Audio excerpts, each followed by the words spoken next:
think there was one act after me.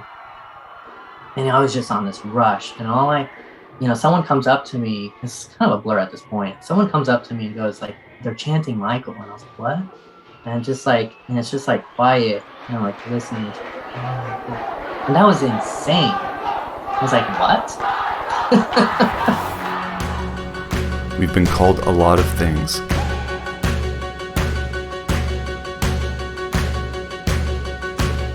And we're inspired by everything around us, including each other.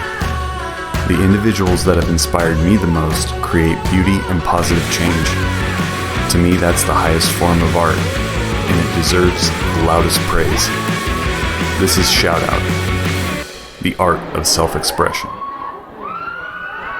On this episode of Shout Out, my good friend and high school talent show legend, Mandeep Bahniwal.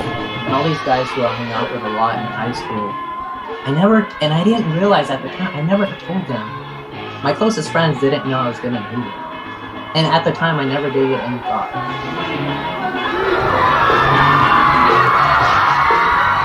No, I don't think any of them came. To the performance.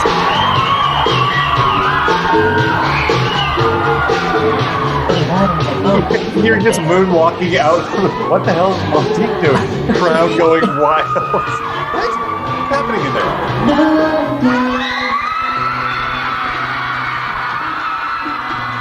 I feel like to be really good artists and really be true to yourself, and if you really want to shine on some level, you gotta not care what the other people are gonna think. Because when you just give them your best, you're gonna do well because you have something good to give.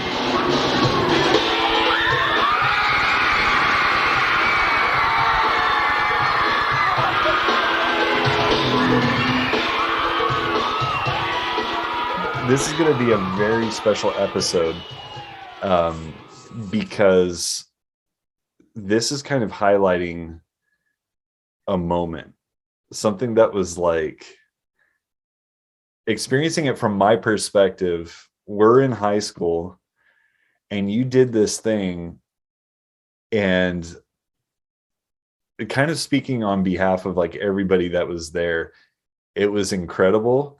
And it was just this experience of like, where did this all come from?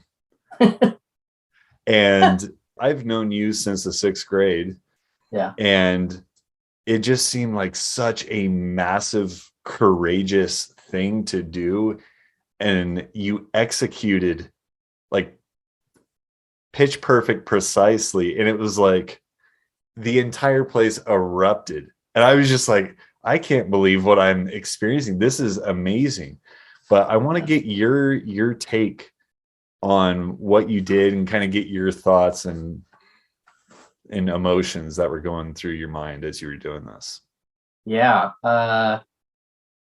First of all, thanks for even acknowledging that it was that big of a thing, or even thinking that it was. That's like a huge compliment coming from you or anybody from our school, especially someone who's into art and does stuff till this day, which I totally admire. So as far as the Michael Jackson lip sync performance that you're talking about, it honestly, even when I ask myself here and there, or when you brought it up recently, I was thinking more about it because it has been like 21, 22 years or something like that. So it's not really fresh in my mind. There's like little snippets of what I remember and my perspective on it and where I was and how that sounded or felt. And it was incredible. It was a rush. And I can totally imagine, not that I'm a rock star or like huge, that was obviously a little thing, but it gave me a little sense of why someone would want to do this. Yeah. So, it was amazing. And I don't know exactly where it came from or how I got the courage, because I was thinking about that recently. I'm a fairly private person. And maybe that's why you're kind of like, where did this come from? And that's pretty typical of things about me, I think. It's not okay, so I'll specifically talk about that. My memories of it, I remember watching a lot of Michael Jackson videos. First of all, I was made a trip to Blockbuster, or several trips to Blockbuster, where we used to actually walk in and rent stuff. It wasn't accessible on the computer to me at the time, although I'm sure there was stuff, but dial-up was too slow. So uh, I remember going there, got like, I think one of them was Moonwalker, which it's like a whole storyline that Michael Jackson does, and in it he's got that white suit on, and he kind of does the whole lean in. It's like an indoor bar. So I remember watching that quite a few times. I think there were a couple other ones too, videos that I watched and listened a lot to his music. I had a couple of his CDs. So it's not like I was like a diehard fan from since I was a little kid or anything, but Michael Jackson, like we all, especially from our generation, 80s, 90s, people can totally relate. He was just an icon, it's on another level. Everybody around the world knew. And I grew up in India, so it wasn't like I grew up here and it was part of American culture for me. For me, it was like, even in India, I remember being one of my older cousins, him playing Michael Jackson songs. And I don't think at the time I really knew who Michael Jackson was, but I knew his music a little bit, just because everyone around the world knew his stuff, which to me is incredible, because a lot of times stars and celebrities and icons, they're kind of like, they're big in their own countries or regions, or even sports, for example. Like there's some sports that are huge, like cricket and field hockey, and certain parts of Asia, and we don't even he never comes up in conversation here. Where like it doesn't exist. And that goes for so for me, I think he just stands out to me so much because he's just worldwide, like a worldwide icon. People everywhere could relate to him. So I think for that reason, I probably just gravitated towards him as far as like wanting to even do anything related to Michael Jackson.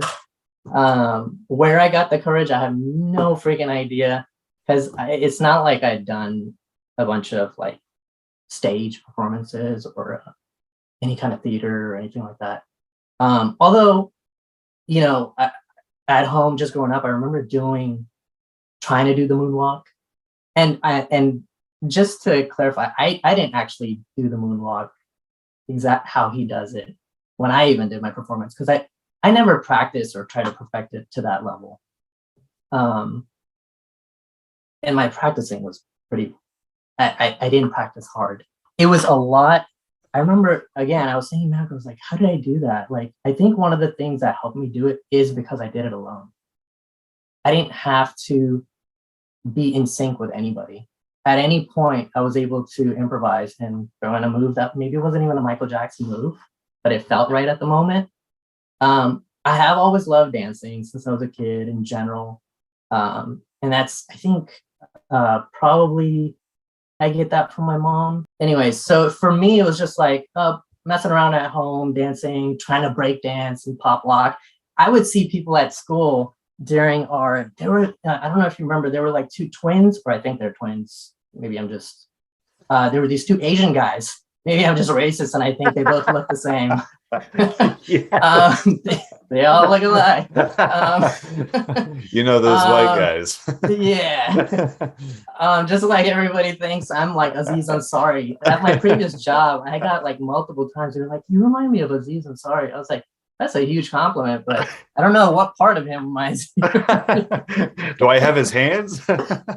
I remember imagining it in my head all the time because it was just fun for me. And the first thing I had to do was, I couldn't really do that till I had decided what songs I was going to do, which was so fun because he's got so many good songs and so many hits. And so once I went through his CDs that I had and just played them out loud and started thinking, it's kind of like making your a CD list, right? Burning a CD where you decide what should the first track be? What do I want to hear when I first turn on the CD, or how should it end? If you've given anybody a CD that you made, what note do I want to leave them on? And that whole part, that I don't think, for me, the more I think about it, I don't think it was so much about the dance moves and impressing somebody, because I don't know if I knew I was gonna look good dancing or not, just dancing itself. because I don't think I had it perfected. I watch it and I kind of cringe. I really cringe actually. I haven't seen it in a long time because I like to just remember it the way it felt and not the way it looks. It's not that good.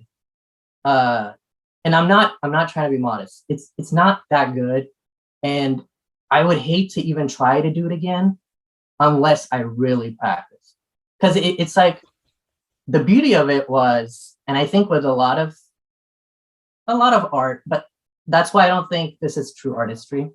Unless you really are able to do it again, perform again, show up and do something on demand or with the expectation. I had people had zero expectations. I don't set expectations. And I think that's part of my like mode of doing things because I feel like if I set an expectation, then I have to live up to that.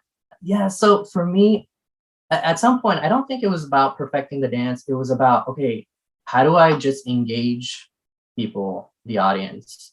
Um, and it was more about like, what songs do I choose? Because look, you can't really go wrong with people are already going to enjoy the music. Everybody likes Michael Jackson music. They may not like him for all these other reasons, but his music was just amazing, iconic. You can't deny that. And so I picked the music, what parts I wanted and all that.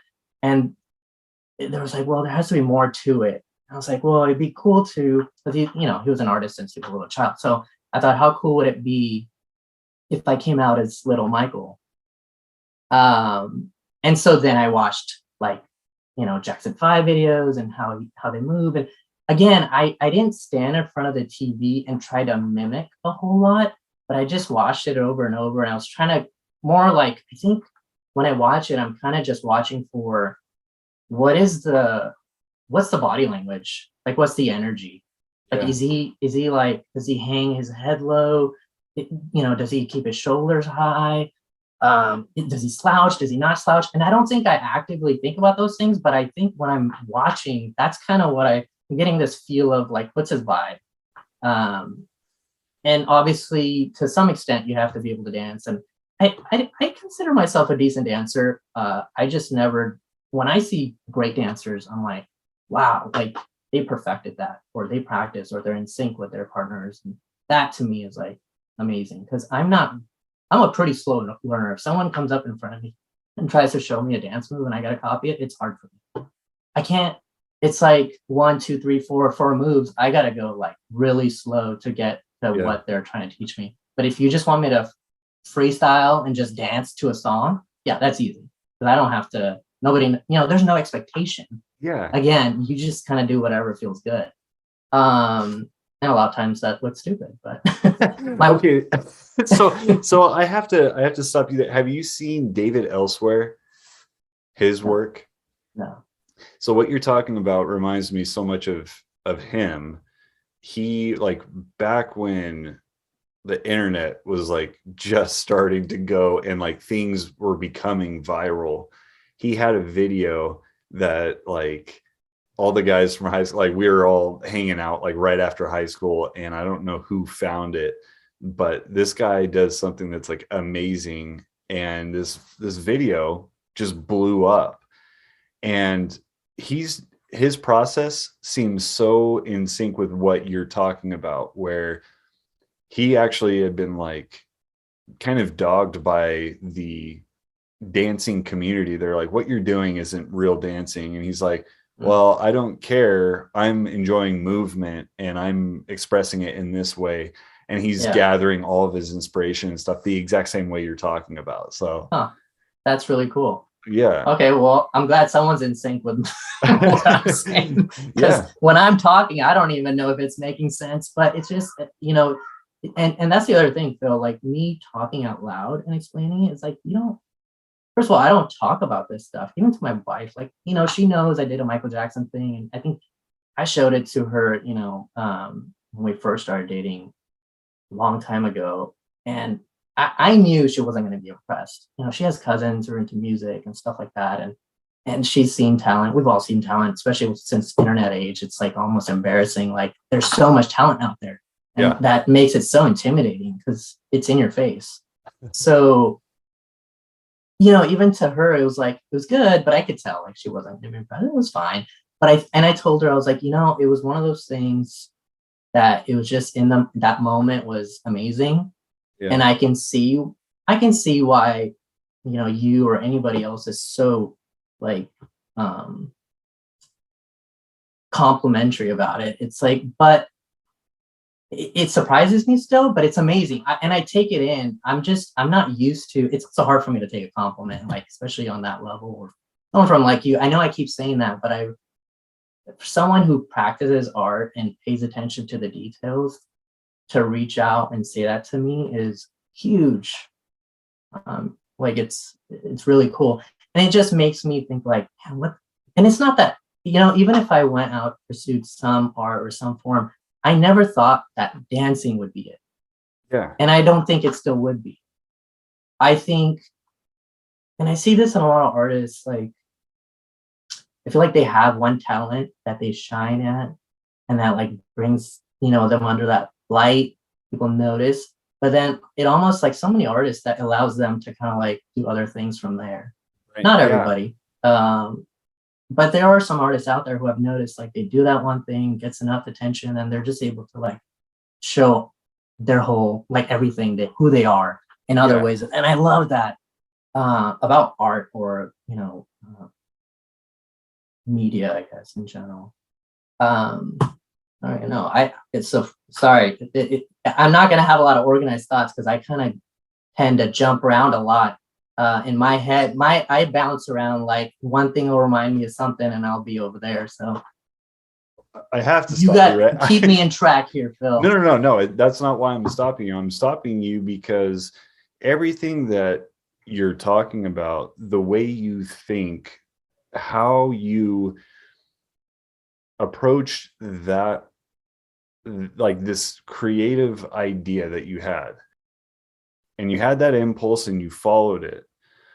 Everything you're talking about right now is 100% relatable to anybody who's watching this who is creative. They know you're speaking their language and how your mind is accessing different ideas and correlating and connecting them. That is the foundational makeup of an artist. You're constantly being inspired, and it's a gift and a curse at times where, it's like you can't really control it at times. But everything you're talking about, that's why I've been so fascinated, like really, because what you did, I was like, yeah, 100% undeniable. You are an artist. And it was just like, I had seen you do creative things, but then it was just like, boom. And everyone's like, oh, what just happened? And then like, you just go back to like hanging out. And I'm like, next day, just back to my crew over there eating lunch on the corner by the gym. But it was like the coolest move where it was like, yeah, that's what I can bring to the table. Mic drop, bye. We're like, whoa. But it honestly, kind of the visual metaphor that comes to mind is like dropping a rock in a pond, and then it had this massive ripple effect. And like, I've had conversations with Garrett about this where we're like, he just like, dude just comes out, creative genius. All right, bye. All right, something else. Like, let's. But it's cool. It was cool to be a part of that and to see that, and then to also hear you explain it, and you're like, I don't know, I don't even talk about this, and I can feel like almost an insecurity about what you're saying and how you're talking about it, and I'm like, this is exactly what makes you a fucking I don't artist. talk about it because, like I said, I don't think I can live up to doing that again. Now, do I feel I definitely earned for something creative? I don't, and I think the problem is a lot of it comes culturally, how I grew up, expectations. I just felt like I needed to do something practical. I was pre-med forever. Didn't work out, didn't really have my heart in it. Went nursing. I was already in healthcare and taking a lot of science, and I ended up becoming a nurse. Super proud of it. Love what I do. But a lot of times I'll see stuff or I hear stuff or I'll see someone do something. I'm just like, and it might just be a phrase or a speech. It doesn't have to be a performance. And I'll hear something and it'll just like trigger this emotion in me. I'm like, why am I not doing something? Like, I feel like I have something, but I don't know what I have to offer. Mm-hmm. And I think a lot of, and you went to art school, am I wrong, Bill? Yeah, no, I Yeah, went to you went to art school, you know, and some people don't go to school and do art. They just read and it's in them. They'll just explore on their own, right? I'm almost kind of, because I'm not used to doing things that way, I'm almost expecting like I think, benefit from like an organized education in it so I can explore areas and then kind of see what am I good at or do I have a certain interest in, I don't know, lighting, sound, or cinematography. I don't know. Like I love photography. Now I say I love photography, but normally when someone says, I love this, and you hear like, oh, what work have you done in it? I would call myself like an amateur, very amateur photographer. And again, I don't, so I took pictures and stuff for some friends during their um, like engagement shoots and stuff like that. I did that for a couple of years on and off. It wasn't like, it was totally a hobby, and then a couple of my friends just ended up, paying me for it because they probably felt sorry for me. But but I really like, I love it. I enjoy it, but I don't take the time, or I haven't taken the time yet, at least, to learn the details of aperture and lighting and how well I haven't bought like different stuff or tools to make it better. But I just, whatever minimal, I bought like a DSLR, I remember, like a long time ago. And I just tried the different settings, played with it a little bit, watched a few YouTube videos, and then went with it. So I felt like what I had an eye for was framing shots. And I look around even when I'm driving. I feel like I can see certain things or frame, and I'm just kind of like, oh, I wish I had a camera right now. Or that moment when someone is like talking to their significant other and they're like sitting at a table at a coffee shop and they're like smiling. I'm like, oh, that would be so cute. Like if I could just capture that right there. So I feel like an eye for things like that, but I don't have the expertise in the tools and, the education or the knowledge behind like all the details of where should the lighting be, or how can I improve that? But I feel like I have an interest when I see things like that. I'm like, oh, I want to do something with that. That to me is everything. And it's the exact same mechanism I think that anybody getting into anything is actually doing, is just being, which you already have, being courageous to explore. Because I think that's something that gets ironed out of us at a very early age, where it's like, okay, now, that was fun, that was playtime. Now it's time to become an adult and stop doing things because you're curious or you want to play or enjoy. You have to start thinking about all your responsibilities. And to me, you can do both. You can be taking your creativity, your curiosity, your playfulness seriously by showing up every day and doing that. But that is, I mean, it does take a lot of courage. But that, again, that's another reason why I wanted to have this conversation with you, because I'm like, you have both. You have that yearning, you have the courageous nature, and I think you've already explained and like identified the avenue in which you were meant to go. If you are driving down the street, you literally, I'm cutting the episode right now of a professional photographer, fine art and wedding photographer. You are playing the exact same game, and she says it exactly the same way you just said it. She's like, I'll be driving down the road and I'll be going under an underpass, and anybody else would be like, that's just an underpass. And she's like, look at those lines. If I put somebody right here, she's playing the compositional game, and you have that exact same eye for it. So I'm telling you that you already can feel it. Allow yourself to be pulled in that direction.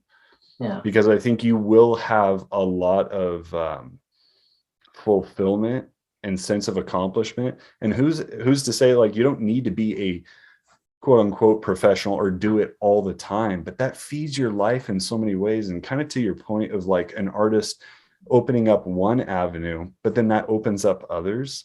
Something Yeah. I've experienced is, like growing up, I was very good at like hand drawing, like illustrations.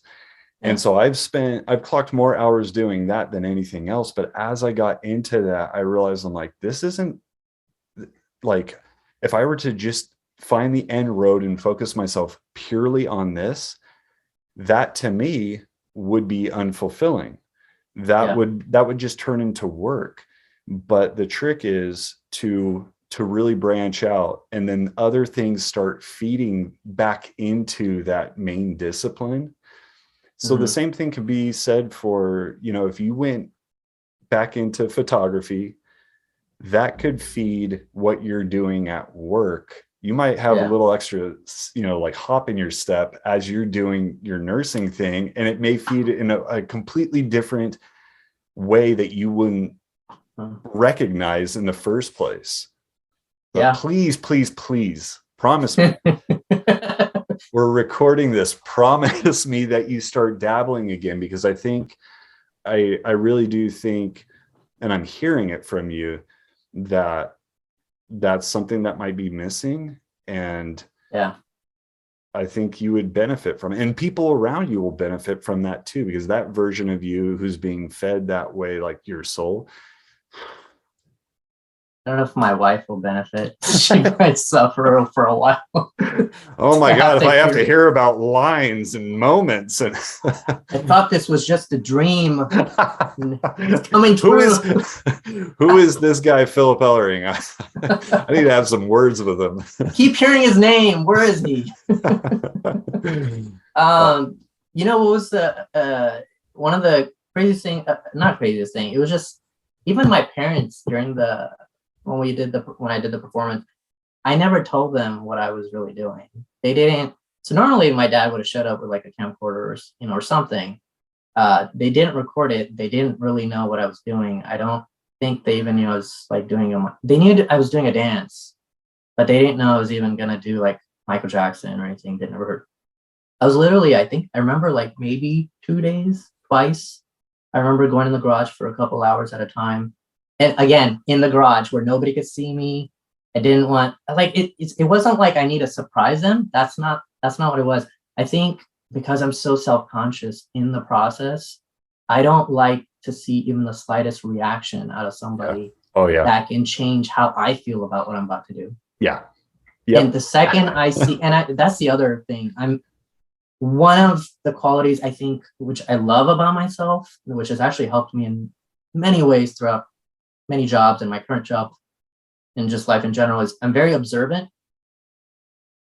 But sometimes that can be a curse, because in a social situation, if I'm too observant, it could also be like you're just like watching everybody's reaction, or, oh, that guy turned his head, or he blinked.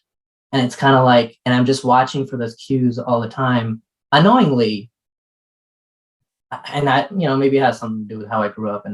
But it's just, I find myself doing that a lot, which I think can help me a lot in what I kind of want to do, or if I went anywhere, in a different direction as far as work or hobbies go. But yeah, even Chris, Leonard, Matt Nelson, all these guys who I hung out with a lot in high school, I didn't realize at the time, I never told them. My closest friends didn't know I was going to do this. And at the time, I never gave it any thought that, oh, I should tell them. No, I don't think any of them came, because, to the performance. So it's funny looking back, and I was like, oh, you're just moonwalking out. What the hell is Mandeep doing? Crowd going wild. What's happening in there? So for me, it was the easiest thing and the most natural thing was like, oh, this was amazing. People were like, Michael. And it was like, oh my God, I would love to do this every day, forever, something related to this. And the feeling is amazing. But I just want to put my head down and know that it's appreciated. And when you say it, and you said it to me in person when we had our reunion, I had to cut you off, because it's hard for me to almost hear it without, I get overwhelmed, because there's nothing more amazing than to hear something like that. Yeah. But I almost can't hear it because it's embarrassing, and like, well, I don't do anything to show for it. But it's overwhelming. It's like amazing to feel it, hear it, and especially if someone you respect, and it's pretty cool. Yeah. Well, you're pretty cool, man. Yeah. And I truly like, I don't know, it was something that kind of like a few years back, I had kind of I don't know what you would call it, but kind of like a just a pull, like a vision or something where it's like I need to elaborate more on that to you. And everything in this discussion has validated that, where I'm like, there's so much insight that you have to being a creative person that I don't know, um, without like a massive amount of experience. It really still baffles me. Like, you are, I think, like at your essence, you are 100% an artist, undoubtedly, because like the things that you've said and how you have described the entire creative process, everything, like down from like, I don't know what it was. I just had to follow this feeling. And then you started like studying and you're gathering reference. And this is stuff that I do. And it took me a long time to realize, like, I've been doing this for years and years, but I've only now had the perspective to analyze my entire process, where I'm like, okay, this is what I'm going through. I'm picking my reference. This is what I want. This is the kind of emotion I want to evoke out of people. You just did that. Like, you were doing that entire process exactly. And that's what blows my mind, is that like you did it exactly. And the things that you were deciding, you're like, okay, I'm going to pick Michael because that is going to be the best bet. That's going to connect with the most people in this room. So you were already like laying out your goal, finding the reference, and you were like gearing it the best way you could to have the maximum effect and impact on the most amount of people. You execute it. And again, like kind of going back into, you're like, I wasn't necessarily trying to exact all of his moves, which a lot of people have done. And everyone, like, and people are amazing at it. People are amazing at it. Amazing. And so that's the thing, but it's like, but the better thing to do is the thing that you did, where you're like, I'm going to just try to pull out his essence. And that's what was so magical about it, is because, say, for instance, you did just nail the moonwalk, but you didn't spend the time like crafting this thing that was a story of Michael's life. That, I think, is what really blew everyone's mind. Like, you were changing wardrobes like really quickly. Music was changing, and you were like, each time you were getting his essence was there. And that's what I think, that's what really connected. And I don't know if it like would connect watching a video. When we were there, right, you kind of evoked the essence of Michael. And that's why everyone was just like, what the fuck is going on here? It was insane. It was like, when I watched the video, obviously I remember what it felt like. And I remember being in the back after I did the performance, and I was already like adrenaline. I was like nauseous before I even went on stage. My stomach was just like, oh my God, I was so nervous. But once I was done, came back to the back area, and there was still one performance. There were some girls who were going to do theirs. I think there was one act after me. And I was just on this rush. And someone comes up to me, it's kind of a blur at this point. Someone comes up to me and goes like, they're chanting Michael. And I was, what? And it's just like quiet, and I'm like listening, Michael. And that was insane. I was like, what? That's crazy. And at the time, it's just kind of like a rush. And, 21 years later, thinking about it, I was like, that's so cool. Like, how loud it got. And it was amazing to have that like impact or that feeling. And I think, you were talking about how I said, I wasn't so zoned in on perfecting the moves. It was about like you worded it, the essence. For me, it was almost like, how do I get the right emotion? And I feel like for me, emotion is like timing and the storytelling, which includes like what music, what does it sound like, which order is it in? Did you start on a certain note? Did you finish on a certain note? And I'm not, and most of the songs, all of the songs, you got your upbeats, you got your old one, you got your song everybody knows, that's the second one. It's like that you come out with a hat on. Then you got, a couple songs later, it's like, oh, you slow it down, slow down the pace, get the ladies into it. You are not alone. And like and it's not that I was thinking about the ladies or this or that. It was more like, what do I want to hear? What would I want to see if I was watching like Michael Jackson performance? And what songs do I love and I can like connect to and I feel that I can feel up there.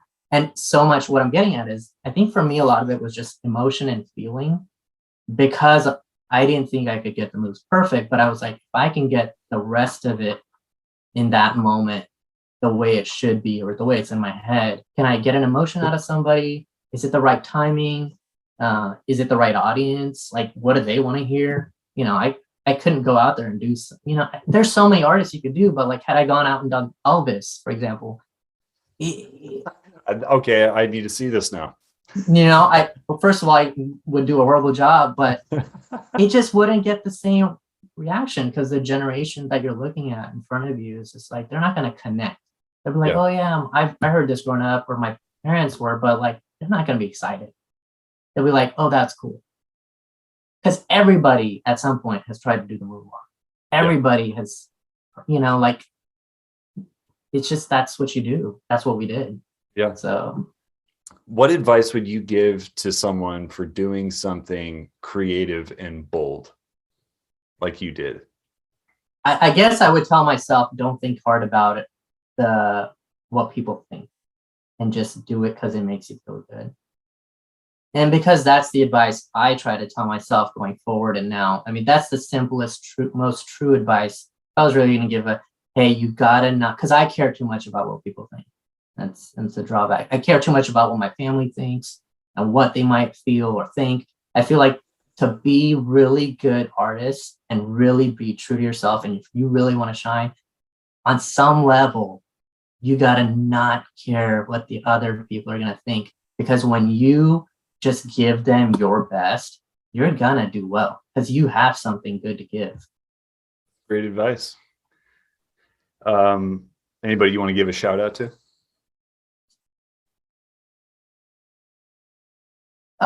My mom, my brother, family, always, just because the people who are like always there, no matter how much you suck or struggle, how much attitude you give them, and those kind of people in your life help you balance out life, because everybody else, you gotta go to work, you gotta smile, you gotta turn the other cheek, but certain people allow you to show your bad side and your negative sides, and those people will definitely deserve the shout out. My wife, definitely, she's seen me, because so my wife and I, we've been together like 14 years, married 7, so she's seen me grow, fail a lot, and grow the second half as well. But shout outs to them for sure. And not just because you're talking to me, but definitely shout out to you for even bringing this up, letting me talk out loud, and think out loud about this, which I love thinking about, but I don't put it into words often. And I'm sure it shows because I'm all over the place. But, when it's hard to articulate when you don't talk out loud about certain things. And when you talk about it, you're like, oh, okay. And it helps you learn about it. Like, oh, maybe that's how I feel about it, But yeah, it's so much fun talking about anything related to this. And I've watched some of your, the most of the shout outs actually at this point. And it's just, it's so much fun watching those, even, and especially Garrett and Tony Snow. Tony, I didn't know, I just know his name. We never knew each other. Garrett obviously had classes with and stuff. So just to watch that interaction of, where they've come and the work they put into what they're passionate about was so cool. And that's why, I even reached out to you after I watched Garrett's, but I was just like, oh man, something just triggered. I was like, this is so amazing. Quick thing, before I forget, the music, the Michael Jackson mix, I didn't do that. I chose the songs and everything. I actually went Tristan, Yeah. right? So, He you cut know, it. our classmates. So he actually mixed. I told him which order I wanted in, what parts of the songs. I went to his apartment, his mom's That's apartment so awesome. at the time. I sat in that room, and he's the one who put that together for me, and I never forgot that. It was so cool doing that because my memories of Tristan are like sitting in class and he's beatboxing, and I still till this day Constantly. at work randomly will beatbox, but it's only because of him, because I try to do it like him and I can't beatbox for shit. But it's like funny because people like that, when you're so into what you do, it like sticks with others, like unknowingly. Like Yeah. I'm hanging on to that 21 years later that he used to beatbox and he was so good at it. And I was just like, oh, how does he do that? And so till this day, I do it at work randomly, when I'm just like, charting and stuff. Yeah, and that's a big reason why like I started doing this, is I started noticing how other creative people have affected me in such positive ways that I'm like, I think I'm kind of addicted to having these types of conversations. Might as well like start recording them because I'm having them all the time anyway. And Yeah. it's inspiring and it rubs off on you and you're like, okay, I want to keep doing this. I don't care if it becomes successful in anybody else's eyes. Yeah. It's helping me, and hearing that, it's like, that's validation enough. Like if it inspired you, dude, awesome. You should totally keep doing this. I think you should totally keep doing this because I've enjoyed watching it. And I think anybody who's actually into art, doing art, it's so inspiring. And I'm sure it's got to be helpful. You hear other people talk and you see similarities or even differences, and it just helps you think like, oh, okay, well, I'm not crazy. Yeah.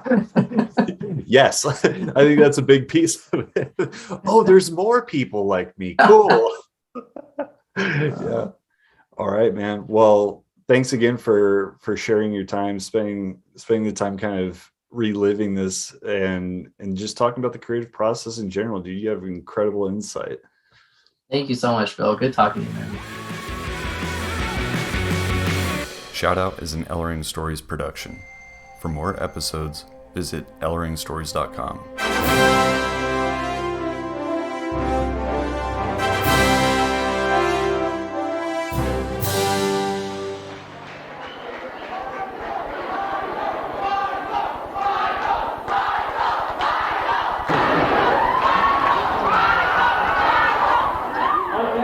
Michael Jackson, King of Pop.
Up next, Dooley Banjos.